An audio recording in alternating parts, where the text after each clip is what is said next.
Hello दोस्तों, तो कैसे हो यार आप लोग। आशा करते हैं आप लोग बहुत ज़्यादा मस्त होंगे और आपकी तैयारी भी मस्त चल रही होगी। तो यार आज हम बात करने वाले बहुत ज़्यादा important topic reducing and non reducing sugar के बारे में। ठीक है, हिंदी पे इसे कहते हैं अपचयी और अनअपचयी शर्कराएं। ठीक है, रिड्यूसिंग शुगर क्या होती है और नॉन रिड्यूसिंग शुगर क्या होती है, इसकी परिभाषा और इसका उदाहरण सब कुछ आज की वीडियो पे एकदम मस्त तरीके से समझेंगे। ठीक है, तो यार भाई प्लीज़ वीडियो को शुरू से लेकर आखिरी तक जरूर देखना क्योंकि टॉपिक बहुत ज़्यादा इंपॉर्टेंट है। ठीक है, तो जैसा कि यार हम लोग बीएससी सेकंड सेमेस्टर केमिस्ट्री पढ़ रहे थे, bio organic and medicinal chemistry. उसका यूनिट 1 चल रहा था हमारा केमिस्ट्री ऑफ कार्बोहाइड्रेट। ठीक है, तो उसी का ये टॉपिक है आपका reducing and non reducing sugar क्या होती है। ठीक है, तो एकदम मस्त तरीके से इसे समझेंगे। अगर आपने इसके पहले के वीडियो अभी तक नहीं देखी तो डिस्क्रिप्शन पे प्लेलिस्ट है बीएससी सेकंड सेमेस्टर केमिस्ट्री की, उस पर जाके देख सकते हो। तो चलो शुरू करते हैं, reducing and non reducing sugar हमारी क्या होती है। ठीक है, तो अब भाई हम लोग शुरू करते हैं शुगर्स के बारे में। देखो सबसे पहले हम लोग क्या करते हैं, शुगर अर्थात शर्करा के बारे में पढ़ते हैं, फिर उसके दोनों टाइप आपका रिड्यूसिंग शुगर और नॉन रिड्यूसिंग शुगर के बारे में बात करेंगे। पहले थोड़ा सा देख लो शुगर क्या होती है आपकी। देखो हेडिंग पड़ी शुगर शर्कराएं। शर्कराएं या शुगर नाम से पता चलता है ये क्या होती है, मीठी होती है। शुगर क्या होती है, मीठी होती है। तो वही चीज़ यहाँ पे है कि आपका सभी डाइसैकेराइड वाटर में विले सफ़ेद क्रिस्टली ठोस है या वाइट क्रिस्टलीन सॉलिड है। वाइट क्रिस्टलीन सॉलिड, ठीक है, सफ़ेद क्रिस्टलीन ठोस या वाइट क्रिस्टलीन सॉलिड है। ठीक है, मतलब जितनी भी शुगर हो, चाहे मोनोसैकेराइड हो या डाइसैकेराइड हो, ये क्या होती है, वाइट क्रिस्टलीन ठोस होती है और ये जल में या वाटर में क्या होती है, विलय होती है, वाटर में घुल जाती है। देखो क्या कहा गया, सभी डाइसैकेराइड वाटर में विलय, अर्थात सभी डाइसैकेराइड पानी में क्या होती है, विलय होती है और सफ़ेद क्रिस्टलीन ठोस अर्थात वाइट क्रिस्टलीन ठोस होती है या वाइट क्रिस्टलीन सॉलिड होती है। और मोनोसैकेराइड के जैसे इनका स्वाद भी मीठा होता है, शुगर्स कहलाती है। ठीक है, हमने आपसे कहा कि जितने भी मोनोसैकेराइड डाइसैकेराइड होते हैं या वाटर में विलय होते हैं अर्थात पानी में विलय होते हैं और एक सफ़ेद क्रिस्टलीन ठोस अर्थात वाइट क्रिस्टलीन सॉलिड होते हैं। और ये क्या करते हैं, ये आपके क्या करते हैं, स्वाद में मीठे भी होते हैं। ये स्वाद में मीठे भी होते हैं, इसलिए हम इन्हें शुगर कहते हैं। वही चीज़ सिंपल लिखा कि सभी डाइसैकेराइड वाटर में विलय सफ़ेद क्रिस्टलीन ठोस है और मोनोसैकेराइड के जैसे इनका स्वाद भी मीठा होता है और ये शुगर्स कहलाते हैं। अब इन्हें दो श्रेणियों में रखा जाता है। ठीक है, इन्हें दो श्रेणियों में रखा जाता है। पहला नंबर रिड्यूसिंग शुगर अर्थात अपचयी शर्कराएं, दूसरा नंबर नॉन रिड्यूसिंग शुगर अनअपचयी शर्कराएं। ठीक है, शुगर्स को दो भागों में विभाजित कर दिया गया, रिड्यूसिंग शुगर अर्थात अपचयी शर्कराएं, नॉन रिड्यूसिंग शुगर अनअपचयी शर्कराएं। ठीक है, अब बात आती है रिड्यूसिंग शुगर क्या होती है और नॉन रिड्यूसिंग शुगर क्या होती है। ठीक है, तो देखो अभी पूरी परिभाषा भी समझाएंगे, पहले थोड़ा बहुत समझो इसको। ठीक है, देखो रिड्यूसिंग शुगर में क्या होता है, पूरी परिभाषा से अभी एग्जांपल से पूरा बताएंगे। देखो रिड्यूसिंग शुगर ऐसी शुगर होती है जो फेलिंग सॉल्यूशन अर्थात फेलिंग विलयन को क्या करती है, फेलिंग विलयन को क्या करती है, अपचयित करती है, रिड्यूसिंग शुगर कहलाती है। ठीक है, आपकी जो अपचयी शुगर अर्थात रिड्यूसिंग शुगर होती है ये क्या करती है, फेलिंग सॉल्यूशन को अपचयित करती है। अभी पूरा बताएंगे आपको। ठीक है, और जो नॉन रिड्यूसिंग शुगर होती है ये फेलिंग सॉल्यूशन को अपचयित नहीं करती। ठीक है, फेलिंग सॉल्यूशन को ये अपचयित नहीं करती, ये जो होती है फेलिंग सॉल्यूशन को अपचयित नहीं करती और रिड्यूसिंग शुगर जो होती है फेलिंग सॉल्यूशन को अपचयित करती है।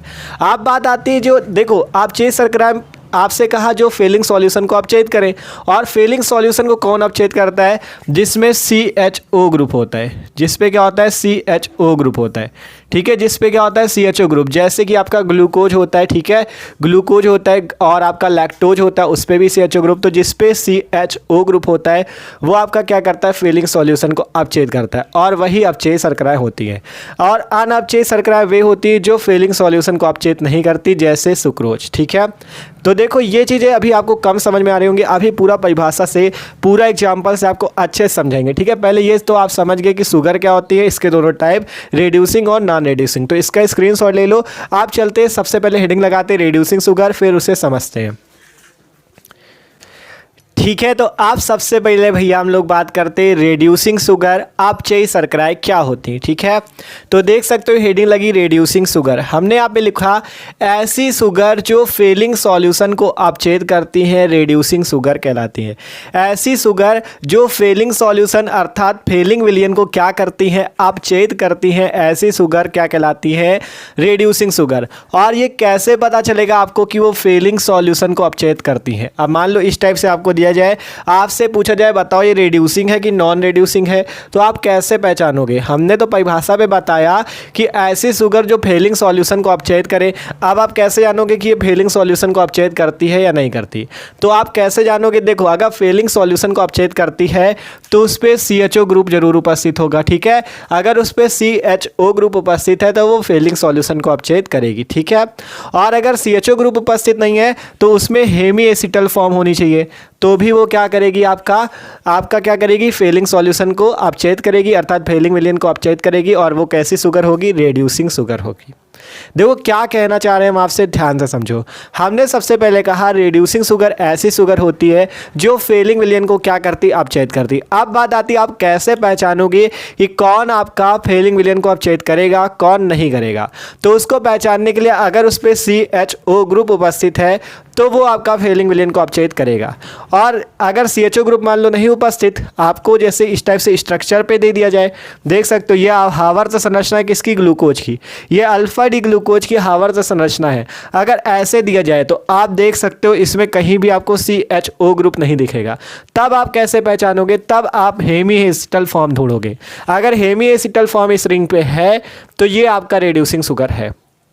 अभी सब कुछ समझ में आएगा, टेंशन बिल्कुल ना लो। देखो सबसे पहले परिभाषा पढ़ ली कि ऐसी शुगर जो फेलिंग सॉल्यूशन को अपचयित करती है रेड्यूसिंग शुगर कहलाती है। Example glucose, maltose, lactose, ETC। Glucose भी रेड्यूसिंग शुगर है, माल्टोज भी है, लैक्टोज भी। तो देखो हमने ग्लूकोज का यहाँ पे एग्जाम्पल लिया, ये आपका ग्लूकोज का एग्जाम्पल है ग्लूकोज। ये किसका एग्जाम्पल हमने लिया, ग्लूकोज का। इस पे देख सकते हो CHOH का यहाँ पे 4 बार CHOH है। ठीक है, एक CHOH, 2, 3, 4, नीचे CH2H। अगर आप इस पे देखो तो यहाँ पे आपको CHO ग्रुप दिख रहा है, अर्थात ये कैसी शुगर है, रेड्यूसिंग शुगर। क्योंकि रेड्यूसिंग शुगर फेलिंग विलयन को अपचयित करेगी और फेलिंग विलयन को अपचयित करने के लिए उस पर CHO ग्रुप होना चाहिए। तो ये आपका क्या है, एक प्रकार की अपचयी शर्करा रेड्यूसिंग शुगर है। आप मान लो हम आपको इस टाइप से रिंग दे दें, आप पूछे बताओ ये रेड्यूसिंग शुगर है कि नहीं, तो आप कैसे पहचानोगे। हमने तो बताया आपसे CHO ग्रुप होना चाहिए, तो आप अगर इस रिंग पे ढूंढोगे तो आपको CHO ग्रुप कहीं पे नहीं दिखेगा। देखो कहीं पे CHO ग्रुप दिख रहा है, नहीं दिख रहा।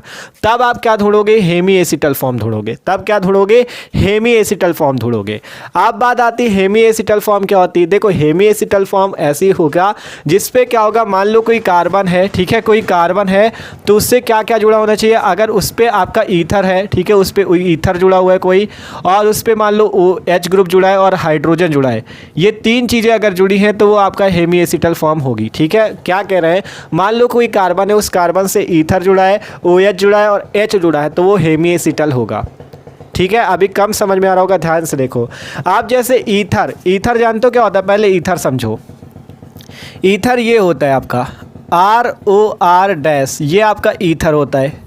ये क्या होता है भैया, ईथर होता है आपका। ठीक है, ऑक्सीजन होता है और R का सिंपल मतलब समझ सकते हो, यहाँ पे कार्बन आपके लगे होते हैं। ठीक है, यहाँ पे आपका कार्बन लगे होते हैं। ऑक्सीजन के इधर भी कार्बन होता है और ऑक्सीजन के इधर भी कार्बन होता है, तो वो ईथर होता है। आप जैसे यहाँ पे देख सकते हो ये आपका क्या लगा हुआ है, ये जो देख रहे हो ये ऑक्सीजन लगा हुआ है। ठीक है, ये ऑक्सीजन लगा हुआ है। कार्बन की बात करें तो देखो ये एक कार्बन है, ये जितने कोने कार्बन को प्रेजेंट करते हैं, दूसरा कार्बन, यहाँ पे तीसरा कार्बन, यहाँ पे आपका चौथा कार्बन और यहाँ पे 5वां कार्बन। ठीक है, ये आपके कार्बन लगे हुए, पहला, दूसरा, तीसरा, चौथा, 5वां। अब आपको कैसे चेक करना है हेमी एसिटल फॉर्म, ऐसे चेक करना है। आप सिंपल जहाँ पे ऑक्सीजन लगा उसको देखो, ऑक्सीजन वाले को देखा, यहाँ पे देख रहे हो, अगर आप यहाँ पे देख रहे हो तो ये क्या है, कार्बन आपका प्रेजेंट है। यहाँ पे देख रहे हो तो यहाँ भी कार्बन प्रेजेंट है। ठीक है, देखो यहाँ पे भी कार्बन है, यहाँ पे भी कार्बन है कि नहीं। आप जब कार्बन के बीच में ऑक्सीजन और कार्बन है तो वो क्या होगा, ईथर होगा, है ईथर। और दूसरा क्या होना चाहिए, उसी कार्बन से OH ग्रुप लगा होना चाहिए। देखो इस कार्बन से ये OH ग्रुप लगा है। और क्या होना चाहिए, उस कार्बन से H भी लगा होना चाहिए। देखो इस कार्बन से H भी लगा है, अर्थात ये आपका हेमी एसिटल फॉर्म को रिप्रेजेंट करता है। ठीक है, ध्यान से समझो, अगर हेमी एसिटल फॉर्म होगी तो आपका वो फीलिंग सॉल्यूशन को क्या करेगा, अपचयित करेगा और वो रिड्यूसिंग शुगर भी होगा। ये आपको पहचानने का तरीका बता रहे हैं। मान लो आपसे इस टाइप से 2 एग्जाम्पल दिए गए तो कैसे पहचानोगे ये बता रहे हैं। सबसे पहली बात CHO ग्रुप होना चाहिए, CHO ग्रुप है तो वो रिड्यूसिंग शुगर है, अर्थात वो फीलिंग विलियन को अपचयित करता है। दूसरी बात बताइए, इस टाइप से रिंग पे आपको दिया गया और हम पूछ ले आपसे कि बताओ ये रिड्यूसिंग शुगर है कि नहीं है, तो आप कैसे बताओगे? ठीक है, तो आप कैसे बताओगे? सिंपल आप क्या देखोगे, जब इस पे CHO नहीं है, CHO ग्रुप एल्डिहाइड ग्रुप नहीं है इस पे, तो आप उस पर हेमी एसिटल फॉर्म चेक करोगे। हेमी एसिटल फॉर्म ऐसी होती है जिसपे किसी कार्बन के साथ ईथर ग्रुप जुड़ा हो, OH ग्रुप जुड़ा हो और हाइड्रोजन भी जुड़ा हो। देखो इस कार्बन की बात करें, देखो ये पहला, दूसरा कार्बन, तीसरा, चौथा, पांचवा। इस कार्बन से देखा ये ऑक्सीजन जुड़ा और इससे भी कार्बन जुड़ा, तो मतलब ईथर जुड़ा इससे। ये ऐसा ऑक्सीजन जिस पे ईथर जुड़ा है, ठीक है, इस टाइप से। और देखा इस कार्बन से OH भी जुड़ा है और इस कार्बन से H भी जुड़ा है, अर्थात हेमी एसिटल फॉर्म है। तो ये आपका क्या है, ये भी एक रिड्यूसिंग शुगर है और ये अल्फा डी ग्लूकोज का स्ट्रक्चर है, अल्फा डी ग्लूकोपैरेनोज। इसे अल्फा डी ग्लूकोपैरेनोज के नाम से जानते हैं, ठीक है। अल्फा डी ग्लूकोज की आवर्त संरचना है, इसे अल्फा डी ग्लूकोपैरेनोज कहते हैं, ठीक है। तो ये बात है रिड्यूसिंग शुगर की। अब आशा करते हैं सबको समझ में आई होगी। सिंपल बात, जो आपका फीलिंग विलियन को अपचयित करे आपकी अपचयी शर्करा या रिड्यूसिंग शुगर कहलाती है। और फीलिंग विलियन को ऐसा कौन अपचयित करेगा, जिसपे एल्डिहाइड ग्रुप जैसे CHO ग्रुप होना चाहिए या उस पर हेमी एसिटल फॉर्म होनी चाहिए। हेमी एसिटल फॉर्म का मतलब ऐसा कार्बन जिससे ईथर ग्रुप जुड़ा हो, OH जुड़ा और हाइड्रोजन तीनों जुड़े होने चाहिए तब। जैसे इस कार्बन से यहाँ ऑक्सीजन, ये कार्बन जुड़ा मतलब ईथर है। ईथर आपका ये होता है कार्बन ऑक्सीजन कार्बन है इससे, ठीक है।